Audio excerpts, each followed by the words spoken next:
ജീവധാര ജീവമൊഴി കാൽവരിനാഥന്റെ സ്നേഹമൊഴി തിരുനിറത്താൽ ജീവനേകും യേശുനാഥന്റെ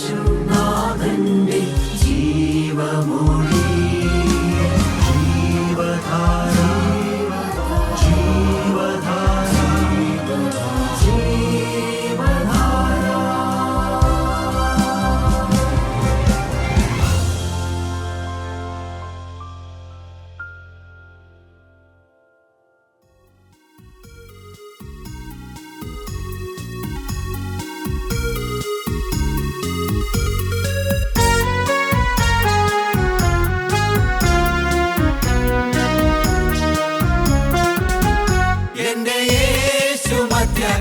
വരുമ്പോൾ കാഹളധ്വനി ഞാൻ കേട്ടിടുമ്പോൾ എന്റെ യേശു മധ്യാകാശേ വരുമ്പോൾ കാഹളധ്വനി ഞാൻ കേട്ടിടുമ്പോൾ എന്റെ പ്രിയന്റെ സ്വരം കേട്ടിടുമ്പോൾ രൂപാന്തരം പ്രാപിച്ചു ഞാൻ ഉയർത്തിയിടുമേ എന്റെ പ്രിയന്റെ സ്വരം കേട്ടിടുമ്പോൾ രൂപാന്തരം പ്രാപിച്ചു ഞാൻ ഉയർത്തിയിടുമേ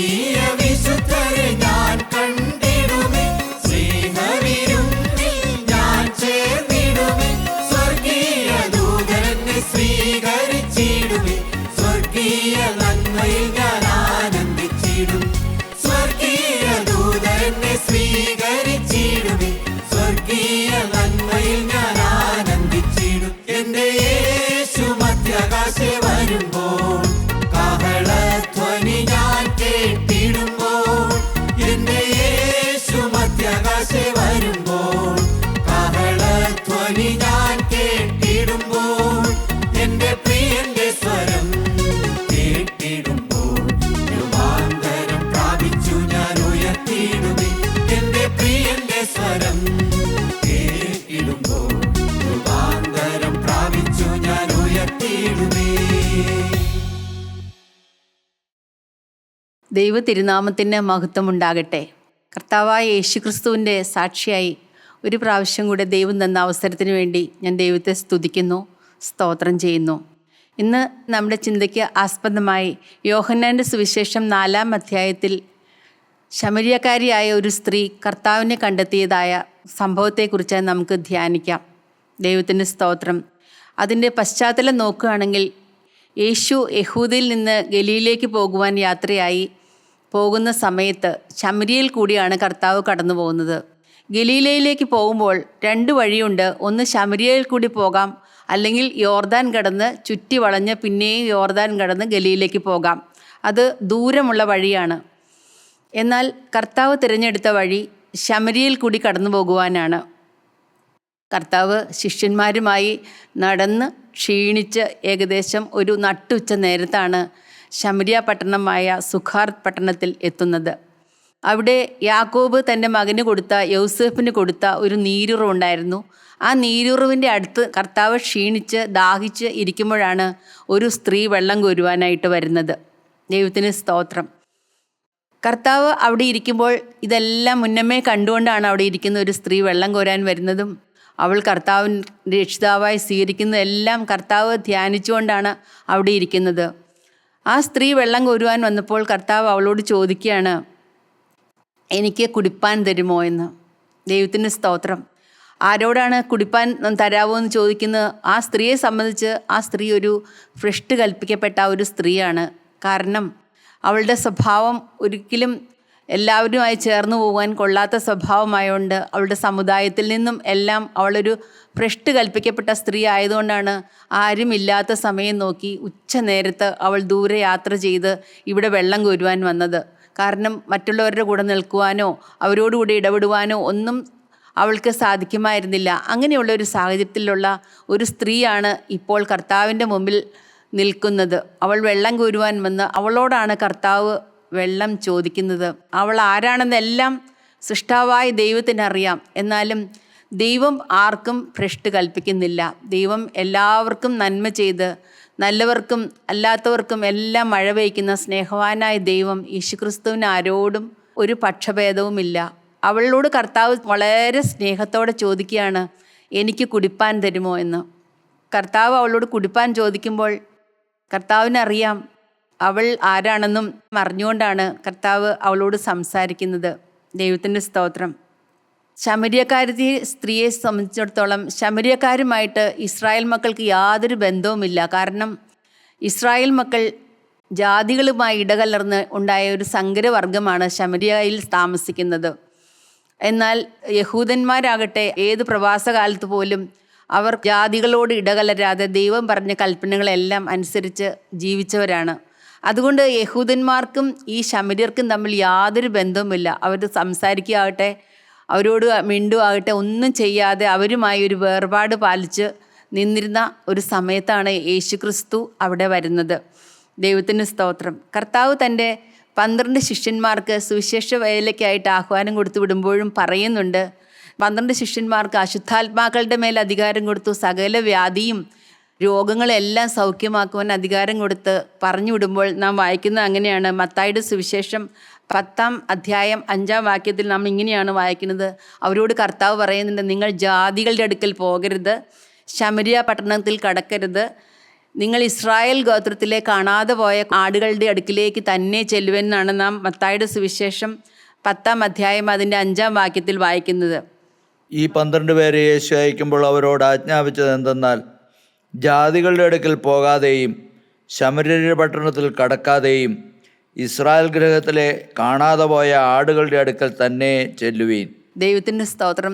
അന്നും കർത്താവ് ഈ ശമര്യക്കാരെ ഒഴിവാക്കി പോകുവാനുമാണ് കർത്താവ് പറഞ്ഞത്. എന്നാൽ എല്ലാം സമയത്ത് ചെയ്യുന്ന ദൈവം ഇപ്പോൾ സാക്ഷാൽ ദൈവം തന്നെ ആ പട്ടണത്തിലേക്ക് ചെന്ന് ആ പട്ടണത്തെ വീണ്ടെടുക്കുവാനായിട്ട് വരികയാണ്. ആ പട്ടണത്തെ വീണ്ടെടുക്കുവാൻ കർത്താവ് കണ്ട ഒരു സ്ത്രീയാണ് ഈ മുമ്പിൽ നിൽക്കുന്നത്. ദൈവത്തിൻ്റെ സ്തോത്രം. അവളോട് കർത്താവ് സംസാരിക്കുന്നുണ്ട്. നാം വചനത്തിൽ വായിക്കും, യോഹന്നാൻ്റെ സുവിശേഷം 1-ാം അധ്യായം അതിൻ്റെ 11-ഉം 12-ഉം വായിക്കുമ്പോൾ കർത്താവ് സ്വന്തത്തിലേക്ക് വന്നു, എന്നാൽ സ്വന്തമായവരോ അവനെ കൈക്കൊണ്ടില്ല എന്നാണ് നാം വായിക്കുന്നത്. യോഹന്നാൻ്റെ സുവിശേഷം 1-ാം അധ്യായം അതിൻ്റെ 11-ഉം 12-ഉം വാക്യങ്ങൾ. അവൻ സ്വന്തത്തിലേക്ക് വന്നു, സ്വന്തമായവരോ അവനെ കൈക്കൊണ്ടില്ല. അവനെ കൈക്കൊണ്ട് അവൻ്റെ നാമത്തിൽ വിശ്വസിക്കുന്ന ഏവർക്കും ദൈവമക്കളാകുവാൻ അവൻ അധികാരം കൊടുത്തു. അവനെ കൈക്കൊണ്ട് അവൻ്റെ നാമത്തിൽ വിശ്വസിക്കുന്ന ഏവർക്കും ദൈവമക്കളാകുവാൻ അവൻ അധികാരം കൊടുത്തു. സ്വന്തത്തിലേക്ക് ദൈവം വന്നു. പക്ഷേ യഹൂദന്മാരുടെ അടുക്കിലേക്ക് ദൈവം വന്നു, അവർ കൈക്കൊണ്ടില്ല. എന്നാൽ ഇപ്പോൾ ശമര്യയുടെ പട്ടണത്തിലേക്ക് ദൈവം വരികയാണ്, യേശുക്രിസ്തു വരികയാണ്. അതുകൊണ്ട് ആ സ്ത്രീ വളരെ ആശ്ചര്യത്തോട് ചോദിക്കുകയാണ്. യോഹന്നാൻ്റെ സുവിശേഷം 4-ാം അധ്യായത്തിൽ 9-ാം വാക്യത്തിൽ അവളോട് കുടിപ്പാൻ ചോദിക്കുമ്പോൾ അവൾ പറയുന്നത്, നീ ഒരു യഹൂദനായിരിക്കെ ശമര്യക്കാരിയായ എന്നോട് കുടിപ്പാൻ ചോദിക്കുന്നത് എങ്ങനെയെന്ന്. കർത്താവിൻ്റെ വേഷവിധാനങ്ങളെല്ലാം കാണുമ്പോൾ ഒറ്റ നോട്ടത്തിൽ അറിയാം കർത്താവ് ഒരു യഹൂദനാണെന്നും. അതുകൊണ്ട് കർത്താവിനോട് ചോദിക്കുകയാണ്, നീ ഒരു യഹൂദനായിരിക്കെ എന്നോട് എങ്ങനെയാണ് കുടിപ്പാൻ ചോദിക്കുന്നത് എന്ന്. അപ്പോൾ 10-ാം വാക്യത്തിൽ നാം ഇങ്ങനെയാണ് വായിക്കുന്നത്. അതിന് യേശു, നീ ദൈവത്തിൻ്റെ ദാനവും നിന്നോട് കുടിപ്പാൻ ചോദിക്കുന്നവൻ ആരെന്നും അറിഞ്ഞു എങ്കിൽ നീ അവനോട് ചോദിക്കുകയും അവൻ ജീവനുള്ള വെള്ളം നിനക്ക് തരികയും ചെയ്യുമായിരുന്നു എന്ന് ഉത്തരം പറഞ്ഞു. ദൈവത്തിന്റെ സ്തോത്രം. ആരാണ് നിന്നോട് ചോദിക്കുന്നത് നിനക്കറിയാമോ? നീ അത് അറിഞ്ഞിരുന്നെങ്കിൽ ജീവനുള്ള വെള്ളം അവൻ നിനക്ക് തരുമായിരുന്നു എന്നാണ് കർത്താവ് പറയുന്നത്. കർത്താവ് അവളോട് വെള്ളം ചോദിക്കുമ്പോൾ യേശുക്രിസ്തു ആഗ്രഹിക്കുന്നത് അവൾക്ക് അവളുടെ ദാഹം തീർക്കുവാൻ തക്കവണ്ണം ഈ ജീവജലം ക്രിസ്തുവാകുന്ന വചനം കൊടുത്ത് അവൾക്ക് അവളുടെ ദാഹം തീർക്കുവാനാണ് ദൈവം ആഗ്രഹിക്കുന്നത്. അതുകൊണ്ട് കർത്താവ് അവളോട് ചോദിക്കുകയാണ്, നീ ആരുടെ മുമ്പിലാണ് നിൽക്കുന്നതെന്ന് നിനക്കറിയാമോ? നീ അറിഞ്ഞിരുന്നുവെങ്കിൽ നീ ജീവനുള്ള വെള്ളം അവനോട് ചോദിക്കുകയും അവൻ നിനക്ക് സമൃദ്ധിയായി തരികയും ചെയ്യുമായിരുന്നു എന്നാണ് കർത്താവ് പറയുന്നത്. അപ്പോൾ അവളുടെ കാഴ്ചപ്പാട് കുറച്ചുകൂടെ മാറുകയാണ്. വെറുതെ ഒരു യഹൂദനായിട്ട് മാത്രം കണ്ടിരുന്ന അവൾ ഇപ്പോൾ യജമാനനെ എന്നാണ് വിളിക്കുന്നത്. നീ ഞങ്ങളുടെ പിതാവായ യാക്കോബിനേക്കാൾ വലിയവനാണോ? ആ പിതാവാണ് ഞങ്ങൾക്ക് ഈ കിണറെല്ലാം തന്നതെന്നാണ് ചോദിക്കുന്നത്. അപ്പോൾ അവളുടെ കാഴ്ചപ്പാട് മാറി വരികയാണ്. അപ്പോൾ കർത്താവ് പറയാണ്, ഈ വെള്ളം കുടിക്കുന്നവനെല്ലാം പിന്നെയും ദാഹിക്കും. ഞാൻ കൊടുക്കുന്ന വെള്ളം കുടിക്കുന്നവനോ ഒരു നാളും ദാഹിക്കാതെ അത് നിത്യജീവനിലേക്ക് പൊങ്ങി വരുന്ന നീരുറവയായി തീരുമെന്നാണ് നാം 13-14 വാക്യങ്ങളിൽ വായിക്കുന്നത്. യേശു അവളോട്, ഈ വെള്ളം കുടിക്കുന്നവനെല്ലാം പിന്നെയും ദാഹിക്കും. ഞാൻ കൊടുക്കുന്ന വെള്ളം കുടിക്കുന്നവനോ ഒരു നാളും ദാഹിക്കുകയില്ല. ഞാൻ കൊടുക്കുന്ന വെള്ളം അവനിൽ നിത്യജീവനിലേക്ക് പൊങ്ങി വരുന്ന നീരുറവായി തീരും എന്ന് ഉത്തരം പറഞ്ഞു. കാരണം ദൈവം പറയുകയാണ്, നിത്യജീവനിലേക്ക് പൊങ്ങി വരുന്ന നീരുറവയായി തീരും. ഞാൻ കൊടുക്കുന്ന വെള്ളം കുടിച്ചാൽ, ഞാൻ പറയുന്ന വചനം നീ കൈക്കൊണ്ടാൽ നിനക്ക് ഈ ലോകത്തിലേക്ക് ഒരു ദാഹവും വരികയില്ല. നിന്റെ ഹൃദയം ദൈവത്തിൽ ആനന്ദിക്കുവാനായിട്ട് സാധിക്കുമെന്ന് അവളോട് പറഞ്ഞു കൊടുക്കുകയാണ്. യോഹന്നാൻ്റെ സുവിശേഷം 7-ാം അധ്യായത്തിൽ നാം ഇങ്ങനെ വായിക്കുന്നുണ്ട്, ദാഹിക്കുന്നവനെല്ലാം എൻ്റെ അടുക്കൽ വന്ന് കുടിക്കട്ടെ. എൻ്റെ വിശ്വസിക്കുന്നവൻ്റെ ഉള്ളിൽ നിന്ന് തിരുവെഴുത്ത് പറയുന്നത് പോലെ ജീവജല നദികൾ ഒഴുകുമെന്നാണ് കർത്താവ് പറയുന്നത്. ഈ കർത്താവാണ് അവളോട് സംസാരിച്ചുകൊണ്ട് ഇപ്പോൾ നിൽക്കുന്നത്. അപ്പോൾ അങ്ങനെയുള്ള വെള്ളത്തെക്കുറിച്ച് കേട്ടപ്പോൾ അവ കർത്താവിനോട് പറയുകയാണ്, കർത്താവേ, എന്നാൽ ആ വെള്ളം എനിക്ക് തരണമേ എന്ന് പറയുകയാണ്. കർത്താവിന് സ്തോത്രം. അവൾ വെള്ളം ചോദിക്കുകയാണ്. വചനം കൊടുത്ത് അവൾ തന്നെ കർത്താവിനോട് ആവശ്യക്കാരിയായി ചോദിക്കുവാനാണ് ദൈവം ആഗ്രഹിക്കുന്നത്. നാം ദൈവത്തിനോട് ആത്മാർത്ഥമായി ചോദിക്കുമ്പോൾ ദൈവം തരുന്ന ദൈവമാണ്. അത് നാം തന്നെ ചോദിക്കണം. കർത്താവ് അതിനുള്ള ഒരു സാഹചര്യമെല്ലാം അവൾക്ക് ഉണ്ടാക്കി കൊടുക്കുകയാണ്. ആ വെള്ളം എനിക്ക് തരണമേ എന്ന് ആ സ്ത്രീ അവനോട് പറയാണ്. യജമാനെ, എനിക്ക് ദാഹിക്കാതെയും ഞാൻ കോരുവാൻ ഇവിടത്തോളം വരാതെയും ഇരിക്കേണ്ടതിന് ആ വെള്ളം എനിക്ക് തരണമെന്ന് പറഞ്ഞു. ദൈവത്തിന് സ്തോത്രം. ആ വെള്ളം എനിക്ക് തരണമെന്നാണ് കർത്താവിനോട് അവൾ ചോദിക്കുന്നത്. ഇതെന്താണ് ഈ വെള്ളമെന്നോ അതിൻ്റെ പരിശുദ്ധി എന്താണെന്നോ ഒന്നും അവൾക്ക് അറിഞ്ഞില്ല. പക്ഷേ അവൾ അറിയണം ആരോടാണ് അവൾ ചോദിക്കുന്നത്, അവൾ ആരാണെന്ന് അവൾ അറിയണം. അവളോട് പറയുകയാണ്, ഞാൻ തരാം, വെള്ളം തരാം, പക്ഷെ നീ നിൻ്റെ ഭർത്താവിനെ വിളിച്ചുകൊണ്ട് വരിക എന്ന് പറഞ്ഞു. അപ്പോൾ അവൾ പറയുന്നുണ്ട്, 17-18 വാക്യങ്ങളിൽ പറയുന്നുണ്ട്, എനിക്ക് ഭർത്താവില്ല. അപ്പോൾ കർത്താവ് പറയുകയാണ്, എനിക്ക് ഭർത്താവില്ല എന്ന് അവൾ പറഞ്ഞതിന് നിനക്ക് 5 ഭർത്താക്കന്മാരുണ്ടായിരുന്നു, എന്നാൽ ഇപ്പോൾ ഉള്ളവനോ നിൻ്റെ ഭർത്താവല്ല. നീ പറഞ്ഞത് ശരിയാണെന്ന് കർത്താവ് അവളോട് പറയുകയാണ്. അവളുടെ ഉള്ളിൻ്റെ ഉള്ളിലേക്ക് അവൾ ആരാണെന്ന് കർത്താവ് ഒരു വിരൽ ചൂണ്ടുകയാണ്. ദൈവത്തിന് സ്തോത്രം. ആരാണ്? എല്ലാം കാണുന്നവനായ ദൈവത്തിൻ്റെ മുമ്പിലാണ് അവൾ നിൽക്കുന്നതെന്ന് അവൾ തന്നെ മനസ്സിലാക്കുവാൻ തക്കവണ്ണം കർത്താവ് അവളുടെ ഹൃദയത്തിലേക്ക് വിരൽ ചൂണ്ടി. ദൈവത്തിന് സ്തോത്രം. നാം അങ്ങനെയാണ് വായിക്കുന്നത്. എനിക്ക് ഭർത്താവില്ല എന്ന് സ്ത്രീ അവനോട് ഉത്തരം പറഞ്ഞതിന്, എനിക്ക് ഭർത്താവില്ല എന്ന് നീ പറഞ്ഞത് ശരി. 5 ഭർത്താക്കന്മാർ നിനക്കുണ്ടായിരുന്നു, ഇപ്പോഴുള്ളവനോ ഭർത്താവല്ല. നീ പറഞ്ഞത് സത്യം തന്നെ എന്ന് പറഞ്ഞു. ദൈവത്തിന് സ്തോത്രം. അവൾ അത് കേട്ട് കഴിഞ്ഞപ്പോൾ, അവളുടെ ഹൃദയം വായിച്ച ദൈവത്തിൻ്റെ മുമ്പിൽ നിൽക്കുമ്പോൾ അവളുടെ കാഴ്ചപ്പാട് പിന്നെയും മാറുകയാണ്. അവൾ പറയുകയാണ്, നീ ഒരു പ്രവാചകനാണല്ലോ എന്ന് അവൾ കണ്ടെത്തുകയാണ്. ഒരു പ്രവാചകനായിട്ട് അവൾ കണ്ടെത്തുകയാണ്. അപ്പോൾ അവൾ ആരാധനയെ പറ്റിയെല്ലാം ചോദിക്കുകയാണ്. ഞാൻ ശമര്യക്കാരത്തിയാണ്, ഞങ്ങളിവിടെ ആരാധിക്കുന്നത് ഗർസി മലയിലാണ്. യഹൂദന്മാരായ നിങ്ങൾ പറയുന്നു യെരുസലേം മലയിലാണ് ആരാധിക്കേണ്ടതെന്നെല്ലാം പറഞ്ഞ അവൾ പാപത്തിൽ ജീവിക്കുന്ന ഒരു സ്ത്രീ ആണെങ്കിലും ആരാധനയെ പറ്റിയും എല്ലാ കാര്യങ്ങളും കർത്താവിനോട് സംസാരിക്കുകയാണ്. കർത്താവ് അവളോട് പറയുന്നുണ്ട്, ഇനി എവിടെ ആരാധിക്കുന്നു എന്നുള്ളതല്ല, എങ്ങനെ ആരാധിക്കണം എന്നുള്ളതാണ്. കർത്താവ് ദൈവം മനുഷ്യൻ്റെ ഹൃദയത്തിലേക്കാണ് നോക്കുന്നത്. ദൈവത്തെ ആരാധിക്കുന്നവർ സത്യ നമസ്കാരികൾ, അവനെ ആത്മാവിലും സത്യത്തിലും ആരാധിക്കണമെന്നാണ് കർത്താവ് അവളോട് പറയുന്നു. സത്യ നമസ്കാരികൾ. യഹൂദന്മാരുടെ ഇടയിൽ നിന്നാണ് രക്ഷ വരുന്നതെന്ന് നിങ്ങൾക്കറിയാമല്ലോ എന്നെല്ലാം കർത്താവ് പറഞ്ഞ് അവളോട് സംസാരിക്കുമ്പോൾ അവൾ കർത്താവിനോട് പറയുകയാണ്, കർത്താവേ, ഒരു മശിഹ, എനിക്ക് കൂടുതലൊന്നും അറിയാൻ പാടില്ല, ഒരു മശിഹ വരും, അപ്പോൾ ഞങ്ങൾക്കെല്ലാം മനസ്സിലാക്കി തരുമെന്ന് കർത്താവിനോട് അവൾ പറയുകയാണ്. അപ്പോൾ യേശുക്രിസ്തു അവളോട് പറയുന്നു, നീ പറയുന്ന മശിഹ ഞാൻ തന്നെ. ആദ്യമായിട്ടാണ് ഞാൻ മശിഹായാണെന്ന് അവൾക്ക് വെളിപ്പെടുത്തി കൊടുക്കുകയാണ്. നാം ആ സ്ത്രീയെപ്പറ്റി നോക്കുമ്പോൾ വിചാരിക്കും, 5 ഭർത്താക്കന്മാരുണ്ടായിരുന്നിട്ട് അതെല്ലാം മാറി ഇപ്പോൾ ഒരു ഭർത്താവില്ലാത്ത ഒരു മനുഷ്യനോട് കൂടി ജീവിക്കുന്ന ഈ സ്ത്രീ എത്ര പാപിനിയായ ഒരു സ്ത്രീയാണെന്ന് നാം അവളെ വിധിക്കും. എന്നാൽ കർത്താവ് അവളെ നോക്കുന്നത് അങ്ങനെയല്ല. അവളുടെ ഹൃദയത്തിൻ്റെ ഉള്ളിലേക്ക് നോക്കി ഒരു മശിഹായെ അവൾ കാത്തിരിക്കുന്നുണ്ടെന്ന് കർത്താവ് മനസ്സിലാക്കി. അതുകൊണ്ട് അവളെ നേടുവാനായിട്ട്, അവൾ കാത്തിരുന്ന മശിഹായെ ആരാണെന്ന് മനസ്സിലാക്കുവാനായിട്ട് കർത്താവ് നട്ടുച്ച നേരത്ത് വിശന്നും ദാഹിച്ചും കർത്താവ് അവളെ നോക്കിയിരിക്കുകയായിരുന്നു. ദൈവത്തിൻ്റെ സ്തോത്രം. ദൈവം നോക്കുമ്പോൾ അവൾ ഒരു മശിഹായെ കാത്തിരിക്കുന്നതായിട്ട് കർത്താവ് കണ്ടു. ഭാഗ്യവശാൽ കർത്താവിൻ്റെ സന്നിധിയിൽ അവൾക്ക് വരുവാനും ഇതിനെക്കുറിച്ചെല്ലാം സംസാരിക്കുവാനും ദൈവത്തിൻ്റെ വായിൽ നിന്ന് തന്നെ അവൾക്ക് ആ മശിഹ ഇതാണെന്ന് മനസ്സിലാക്കുവാനും സാധിച്ചു. അവൾക്ക് പിന്നെ അധികം ഒന്നും വേണ്ടി വന്നില്ല.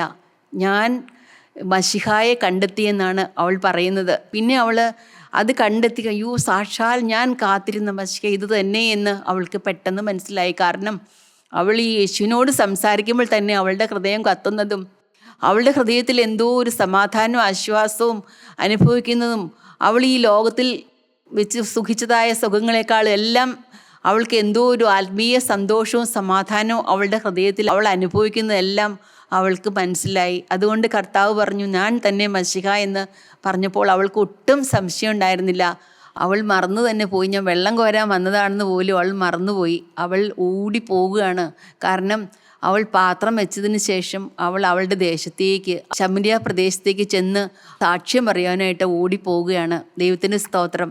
എന്തൊരു ഭാഗ്യമായി കർത്താവ് നോക്കുമ്പോൾ. അപ്പോഴത്തേക്കും ശിഷ്യന്മാർ കർത്താവിന് ആഹാരവുമായിട്ട് വന്നു.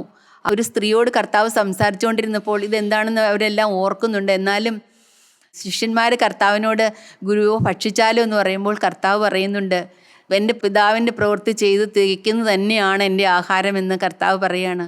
അവൾ യേശുവിനെ സ്വീകരിച്ച് കർത്താവിനെ സ്വീകരിച്ചുകൊണ്ട് അവൾ ഓടിപ്പോയി കഴിഞ്ഞപ്പോൾ കർത്താവിൻ്റെ വയറ് നിറഞ്ഞു. കാരണം കർത്താവ് നോക്കുമ്പോൾ ശിഷ്യന്മാരോട് പറയുകയാണ്, നിങ്ങൾ തലപൊക്കി നോക്കിയാൽ നിങ്ങൾക്കൊരു കാര്യം കാണാം. ഇപ്പോൾ തന്നെ നിലങ്ങൾ കൊയ്ത്തിന് വിളഞ്ചിരിക്കുന്നതായിട്ട് കാണാം. നിങ്ങൾ നോക്കിക്കോളാൻ പറഞ്ഞ് പറയുകയാണ്. ദൈവത്തിൻ്റെ സ്തോത്രം. നാം മർക്കോസിൻ്റെ സുവിശേഷം 10-ാം അധ്യായത്തിൽ ഒരു പ്രമാണി നിത്യജീവനെ അവകാശമാക്കുവാനായിട്ട് ഒരു പ്രമാണി വരുന്നുണ്ട്. നാം അത് വായിക്കുന്നത് മർക്കോസിൻ്റെ സുവിശേഷം 10-ാം അധ്യായം അതിൻ്റെ 17 മുതൽ 22 വരെയുള്ള വാക്യങ്ങളിലാണ്. ഒരു ആൾ വന്ന് മുട്ടുകുത്തി കർത്താവിനോട് പറയുകയാണ്, ദൈവമേ നിത്യജീവനെ അവകാശമാക്കുവാൻ ഞാൻ എന്ത് ചെയ്യണമെന്ന്. നമുക്കത് വായിക്കാം. നിത്യജീവനെ അവകാശമാക്കുവാൻ ഞാൻ എന്ത് ചെയ്യണമെന്ന് ചോദിച്ചുകൊണ്ട് നിത്യജീവന് വേണ്ടി വന്ന ഒരാളോട് കർത്താവ് പറയുന്നത് എന്താണെന്ന് നമുക്ക് വായിച്ചു കേൾക്കാം. മർക്കോസിൻ്റെ സുവിശേഷം 10-ാം അധ്യായം 17 മുതൽ 22 വരെയുള്ള വാക്യങ്ങൾ. അവൻ പുറപ്പെട്ട് യാത്ര ചെയ്യുമ്പോൾ ഒരുവൻ ഓടി വന്ന് അവൻ്റെ മുമ്പിൽ മുട്ടുകുത്തി, നല്ല ഗുരു, നിത്യജീവനെ അവകാശമാക്കുവാൻ ഞാൻ എന്ത് ചെയ്യണമെന്ന് അവനോട് ചോദിച്ചു. അതിന് യേശു, എന്നെ നല്ലവനെന്ന് പറയുന്നത് എന്ത്? ദൈവം ഒരുവനല്ലാതെ നല്ലവൻ ആരുമില്ല. കൊല ചെയ്യരുത്, വ്യഭിചാരം ചെയ്യരുത്, മോഷ്ടിക്കരുത്, കള്ളസാക്ഷ്യം പറയരുത്, ചതിക്കരുത്, നിൻ്റെ അപ്പനെയും അമ്മയെയും ബഹുമാനിക്കുക എന്നീ കൽപ്പനകളെ നീ അറിയുന്നുവല്ലോ എന്ന് പറഞ്ഞു. അവനോട്, ഗുരു, ഇതൊക്കെയും ഞാൻ ചെറുപ്പം മുതൽ പ്രമാണിച്ചു പോരുന്നു എന്ന് പറഞ്ഞു. യേശു അവനെ നോക്കി അവനെ സ്നേഹിച്ചു. ഒരു കുറവ് നിനക്കുണ്ട്. നീ പോയി നിനക്കുള്ളതെല്ലാം വിറ്റ് ദരിദ്രർക്ക് കൊടുക്കുക, എന്നാൽ നിനക്ക് സ്വർഗത്തിൽ നിക്ഷേപം ഉണ്ടാകും. പിന്നെ വന്ന് എന്നെ അനുഗമിക്കുക എന്ന് പറഞ്ഞു. അവൻ വളരെ സമ്പത്തുള്ളവനാകൊണ്ട് ഈ വചനത്തിങ്കൽ വിഷാദിച്ച് ദുഃഖിതനായി പോയി കളഞ്ഞു. അവൻ യേശുക്രിസ്തുവിൻ്റെ അടുത്ത് നിത്യജീവനായിട്ട് ചോദിച്ചു വന്നതാണ്. പക്ഷേ ദൈവം അവൻ്റെ കുറവുകൾ കാണിച്ചു കൊടുത്തു. നിനക്ക് സമ്പത്തിൽ ആശ്രയമുണ്ട്, അതുകൊണ്ട് അതൊന്ന് മാറിയിട്ട് നീ നിൻ്റെ സമ്പത്തെല്ലാം വിറ്റ് ദരിദ്രർക്ക് കൊടുത്തിട്ട് എന്നെ അനുഗമിക്കുക എന്ന് പറഞ്ഞപ്പോൾ അവനതനുസരിക്കുവാനായിട്ട് സാധിച്ചില്ല. കർത്താവ് അവനെ നോക്കി സ്നേഹിച്ചതാണ്. അവൻ പോകുന്നതുകൊണ്ട് വളരെ മ്ലാനവതനായ കർത്താവ് നോക്കി നിന്നു. കാരണം അവൻ എന്താണ് നഷ്ടപ്പെടുത്തിക്കൊണ്ട് പോകുന്നതെന്ന് അവനറിയാതെ അവൻ പോവുകയാണ്. ഈ മനുഷ്യൻ എല്ലാ കൽപ്പനകളും പ്രമാണിക്കുന്നു, എല്ലാ കാര്യങ്ങളും ചെയ്യുന്നുമായിരുന്നു. പക്ഷേ അവന് ദൈവത്തിൻ്റെ മനസ്സിലാക്കുവാൻ സാധിച്ചില്ല. എന്നാൽ പാപിനിയായ ഒരു സ്ത്രീ യേശുക്രിസ്തു മശിഹ ആണെന്ന് അവൾക്ക് മനസ്സിലായപ്പോൾ അവൾ വെള്ളം കോരാൻ വന്നതാണെന്ന് പോലും മറന്നുപോയി. പാത്രം അവിടെ വെച്ചിട്ട് അവൾ പോവുകയാണ്. അവൾ ചെന്ന് പറയുന്നതെന്നോ, ഞാൻ ചെയ്തൊക്കെയും എന്നോട് പറഞ്ഞ ഒരു മനുഷ്യന് വന്നു കാണുമീൻ, പക്ഷേ അവൻ മശിഹ ആയിരിക്കുമെന്നാണ് അവൾ പറയുന്നത്. ദൈവത്തിൻ്റെ സ്തോത്രം. ആ ശമരിയ പട്ടണക്കാരും ചിലപ്പോൾ ഒരു പക്ഷേ അവരും ഒരു മശിഹായെ കാത്തിരുന്നവരായിരിക്കും. അവൾക്ക് തോന്നി, ഞാൻ എന്നെപ്പോലെ ഒരു മശിഹായി കാത്തിരുന്ന അനേകർ എൻ്റെ ദേശത്തുണ്ട്. ഞാൻ കണ്ടെത്തിയ മശിഹായെ എനിക്കും കാണിച്ചു കൊടുക്കണം. അവൾ ചെന്ന് പറയുമ്പോൾ അവർക്ക് ഭയങ്കര അതിശയമാണ്. കാരണം ഈ വെള്ളം കോരാൻ പോയ സ്ത്രീയല്ല അവൾ തിരിച്ചു വരുമ്പോൾ ഒരു പുതിയ സൃഷ്ടിയായി.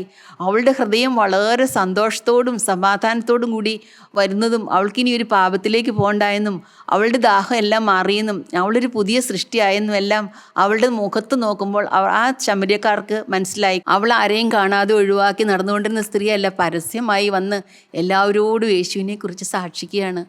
സാക്ഷാൽ യേശുക്രിസ്തുവിനെ നാം മനസ്സിലാക്കി കഴിഞ്ഞാൽ നാം യേശുവിനെ സാക്ഷിക്കാൻ പോവും. എനിക്ക് സമാധാനം തന്ന ദൈവം നിങ്ങൾക്കും സമാധാനം തരുമെന്ന് പറഞ്ഞ് ആ സ്ത്രീ ആ ദേശത്തെ ജനത്തെ കൂട്ടിക്കൊണ്ട് കർത്താവിൻ്റെ സന്നിധിയിലേക്ക് കൊണ്ടുവന്നു. കർത്താവ് കാണുന്നുണ്ട്, മലമടക്കുകളിൽ നിന്ന് അനേകര് മുമ്പിൽ അവളാണ് വരുന്നത്, അനേകരെ അവൾ കൂട്ടിക്കൊണ്ടുവന്നു. പാപിനിയായ ഒരു സ്ത്രീ ആണെങ്കിലും ജീവിതം മാറിക്കഴിഞ്ഞാൽ കർത്താവിനെ മറ്റുള്ളവർക്ക് കാണിച്ചു കൊടുക്കുവാൻ, മറ്റുള്ളവരെ സ്വാധീനിക്കുവാൻ വളരെയധികം സാധിക്കും. ദൈവത്തിന് സ്തോത്രം. അവർ വന്നു, 2 ദിവസം നീ എന്നോടുകൂടെ പാർക്കണമെന്ന്, കർത്താവ് ഞങ്ങളോടുകൂടെ പാർക്കണമെന്ന് അവർ വന്ന് പറയുകയാണ്. കർത്താവ് അവിടെ 2 ദിവസം താമസിച്ചു, വചനം കൊടുത്ത് അവർക്ക് മനസ്സിലാക്കി കൊടുത്തു. ഒരു പാപിയുടെ മാനസാന്തരം, ദൈവത്തിന് സ്തോത്രം. അവൾ തന്നാലാവത് ചെയ്യുകയാണ്. ഈ ഒരു പാപിയെ മാനസാന്തരപ്പെടുത്താൻ വളരെയധികം ആവശ്യമില്ല. കാരണം വചനം കൊടുക്കുമ്പോഴേ അവർക്കറിയാം. മഗ്ദലന കാര്യത്തിൽ മറിയയോട് കർത്താവ് പറഞ്ഞു, പോക, ഇനി പാപം ചെയ്യുന്ന ഒരു ഒറ്റ വാക്ക് മാത്രമേ കർത്താവ് പറഞ്ഞുള്ളൂ. ദൈവത്തിന് സ്തോത്രം. എന്നാൽ എല്ലാ കൽപ്പനകളും പ്രമാണിച്ച് അവരോട് പറയുമ്പോൾ അവർക്ക് മനസ്സിലാവില്ലേ. സ്വന്തമായ യഹൂദന്മാർ എല്ലാ കൽപ്പനകളും ആചരിക്കുകയും പ്രമാണിക്കുകയും ചെയ്യുന്ന അവർക്ക് കർത്താവായ യേശു ക്രിസ്തുവിനെ കണ്ടാൽ മനസ്സിലായില്ല. അവൾ പോകുമ്പോൾ കർത്താവ് ഉള്ളിൻ്റെ ഉള്ളിൽ പിതാവിനെ വാഴ്ത്തി സ്തുതിച്ചുകൊണ്ട് പറയും, ദാവേ, ജ്ഞാനികൾക്കും വിവേകികൾക്കും മറിച്ച് ശിശുക്കൾക്ക് വെളിപ്പെടുത്തിയോ മർമ്മം. ദൈവത്തിന് സ്തോത്രം. പാപികൾ, കർത്താവ് പറഞ്ഞുണ്ട്, നിങ്ങൾക്ക് മുമ്പായി പാപികളും ചുങ്കക്കാരും സ്വർഗ്ഗരാജ്യത്തിൽ കയറും. ദൈവത്തിന് സ്തോത്രം. ആ ലഗ്യോനുണ്ടായിരുന്ന ഭൂതം ബാധിച്ച ആൾക്ക് കർത്താവ് സൗഖ്യം കൊടുക്കുമ്പോൾ ഞങ്ങളുടെ ദേശം വിട്ടു പോകുവാനാണ് കർത്താവിനോട് ആ ജനങ്ങൾ പറയുന്നത്. എന്നാൽ ഭൂതം വിട്ടു മാറിയ മനുഷ്യൻ പറയുന്നുണ്ട്, കർത്താവേ, ഞാൻ നിന്നോടുകൂടെ പോരട്ടെ എന്ന്. കർത്താവ് പറയുന്നുണ്ട്, എന്നെ അവർ അക്സെപ്റ്റ് ചെയ്യുന്നില്ലല്ലോ, എന്നാൽ നീ ഇവിടെ നിൽക്ക്, നിൻ്റെ വീട്ടിൽ ചെന്ന് കർത്താവ് നിനക്ക് എന്താണ് ചെയ്തതെന്ന് നീ പോയി സാക്ഷ്യം പറ. അവൻ അതനുസരിച്ചു. ഈ പാപികളെല്ലാം കർത്താവ് പറയണ എല്ലാം അനുസരിച്ചു. അവൻ ചെന്ന് പറഞ്ഞു, അയ്യോ, എൻ്റെ അവസ്ഥ എന്തായിരുന്നു. എല്ലാവർക്കും അറിയാം അവൻ്റെ അവസ്ഥ. അങ്ങനെയുള്ള ഒരാൾക്ക് മാനസാന്തരം വന്നു കഴിഞ്ഞപ്പോൾ അവൻ്റെ അവസ്ഥ, അവൻ ദെക്കപ്പല് നോട്ടിൽ പോയി ഘോഷിച്ചു തുടങ്ങിയെന്നാണ് പറയുന്നത്. ദൈവത്തിൻ്റെ സ്തോത്രം. ഈ കർത്താവായ യേശു ക്രിസ്തു ഇനി രണ്ടാമത് വരുമ്പോൾ, കർത്താവായ യേശു ക്രിസ്തു വരുമ്പോൾ കർത്താവ് പറയുന്നു, ഞാൻ വരുമ്പോൾ വിശ്വാസം കണ്ടെത്തുമോ എന്നാണ് കർത്താവ് പറയുന്നത്. ദൈവത്തിൻ്റെ സ്തോത്രം. ഞാൻ വരുമ്പോൾ വിശ്വാസം കണ്ടെത്തുമോ? ഈ പാവനിയായ സ്ത്രീ കർത്താവായ യേശു ക്രിസ്തുവിനെ നോക്കി, ശമരിയാക്കാരി ഒരു മശിഹായി കാത്തിരുന്നപ്പോൾ കർത്താവ് അവർക്ക് മനസ്സിലാക്കി കൊടുത്തു. ദൈവത്തിന് സ്തോത്രം. നാം യേശുവിൻ്റെ മുഖത്തേക്ക് നോക്കി മേഘത്തേരിൽ ദൂതന്മാരുടെ അകമ്പടിയോട് കർത്താവ് വരുമ്പോൾ നാം കറയും ചുളുക്കുമില്ലാത്ത മണവാട്ടിയായി നാം കർത്താവിന് വേണ്ടി ഒരുങ്ങുന്നുണ്ടോ? ഇനി ഏറ്റവും അധികമായി നടക്കാനുള്ള ഏറ്റവും വലിയ അത്ഭുതമായ കാര്യം കർത്താവായ യേശു ക്രിസ്തുവിൻ്റെ 2ാമത്തെ വരവാണ്. കർത്താവ് നോക്കുമ്പോൾ ആ പാപിനിയായ സ്ത്രീയിൽ അവർ മശിഹായി കാത്തിരുന്നതുപോലെ നമ്മുടെ ഉള്ളിലെ ഒരു വിശ്വാസം ദൈവം കണ്ടെത്തുമോ? ദൈവത്തിൻ്റെ സ്തോത്രം. ഈ വിശ്വാസം കണ്ടെത്തിയാൽ മാത്രമാണ് നമുക്ക് ചിറകടിച്ച് പറക്കുവാനും ആ കർത്താവിൻ്റെ സ്നേഹം നമ്മുടെ ഉള്ളിൽ കത്തിയെങ്കിൽ മാത്രമേ നമുക്ക് കർത്താവിനോടുകൂടെ പോകുവാനും കർത്താവിൻ്റെ 2ാമത്തെ വരവിൽ ചേർക്കപ്പെടുവാനുമായിട്ട് സാധിക്കുകയുള്ളൂ. ഇതാ ഞാൻ വേഗം വരുന്നു എന്നാണ് കർത്താവ് പറയുന്നത്. നാം ഒരുങ്ങിയോ? നാം അനേകരെ ഒരുക്കിയോ? ദൈവത്തിൻ്റെ സ്തോത്രം. കർത്താവിനോട് നമുക്ക് വാക്ക് പറയാം, ദൈവമേ, ജ്ഞാനികൾക്കും വിവേകികൾക്കും മറച്ച ശിശുക്കൾക്ക് വെളിപ്പെടുത്തി കൊടുക്കുന്ന മർമ്മം നമുക്ക് മനസ്സിലായോ? കർത്താവിൻ്റെ സന്നിധിയിൽ നമുക്ക് ചോദിക്കാം. കർത്താവെ, ഇതെല്ലാം മനസ്സിലാക്കി തരുവാനായിട്ട് നമുക്ക് കർത്താവിനോട് ചോദിക്കാം. ദൈവത്തിന് സ്തോത്രം. ഇതൊരു മർമ്മമാണ്. കാരണം ഇതൊരിക്കലും മനസ്സിലാകുമായിരുന്നില്ല. ഈ യേശു ക്രിസ്തു ഇതിൻ്റെ പ്രവർത്തനങ്ങളൊന്നും മനസ്സിലാകുമായിരുന്നില്ല. ഈ സ്നേഹത്തിൽ കൂടി വീണ്ടെടുക്കുന്നതായ രക്ഷ ഞാൻ ഓർത്തിട്ടുണ്ട്. എന്തെങ്കിലും പ്രാർത്ഥിക്കുകയോ അല്ലെങ്കിൽ എന്തെങ്കിലും പ്രവൃത്തി ചെയ്യുകയോ നന്മ പ്രവൃത്തികൾ ചെയ്തൊക്കെയാണ് നേടാൻ പറ്റുമായിരുന്നെങ്കിൽ എന്ത് എളുപ്പമായിരുന്നു എന്നെല്ലാം ഞാൻ നോക്കിയിട്ടുണ്ട്. പക്ഷേ കർത്താവ് എനിക്ക് മനസ്സിലാക്കി തന്നു, ഒരു മനുഷ്യജാതി വീണ്ടെടുക്കണമെങ്കിൽ സ്നേഹത്തിൽ കൂടെ മാത്രമേ വീണ്ടെടുക്കുവാൻ സാധിക്കുകയുള്ളൂ. കർത്താവായ യേശു ക്രിസ്തു ആ കൽവറി ക്രൂശിൽ തൂങ്ങി മരിച്ച് നമുക്ക് വേണ്ടി അവസാന തുള്ളി രക്തവും വരെ ഊറ്റി തന്ന് ആ തിരുവിലാവിലേക്ക് നോക്കുമ്പോഴാണ്, ആ കുരിശിലേക്ക് നോക്കി രക്ഷ പ്രാപിക്കുമ്പോഴാണ് സർവ്വമഹത്വവും ദൈവത്തിന് കൊടുത്തുകൊണ്ട്, കർത്താവായ യേശു ക്രിസ്തുവിന് മാത്രം കൊടുത്തുകൊണ്ട് ആ രക്ഷ നമുക്ക് അനുഭവിക്കുവാനായിട്ട് സാധിക്കും. എൻ്റെ പ്രിയ സഹോദരങ്ങളെ, നിങ്ങൾ ഈ രക്ഷ സമ്പാദിച്ചുവോ? ഇല്ലെങ്കിൽ നാം കർത്താവിനോട് പ്രാർത്ഥിക്കാം. കർത്താവേ, ഞാൻ യേശുവെ നിൻ്റെ മുഖത്തേക്ക് നോക്കുന്നു. ആ ശമരിയക്കാരത്തേക്ക് കൊടുത്ത രക്ഷ, അനേകരെ പാപികളെ വീണ്ടെടുത്തതായ രക്ഷ കർത്താവേ എനിക്ക് നൽകണമേ എന്ന് നമുക്ക് കർത്താവിനോട് പ്രാർത്ഥിക്കാം. കർത്താവെ, കറയും ചുളുക്കുമില്ലാത്ത മണവാട്ടിയായി യേശുവിൻ്റെ 2ാമത്തെ വരവിന് വേണ്ടി ഞങ്ങളെ ഒരുക്കണമേ എന്ന് നമുക്ക് പ്രാർത്ഥിക്കാം. ദൈവ തിരുനാമം മാത്രം മഹത്വമുണ്ടാകട്ടെ.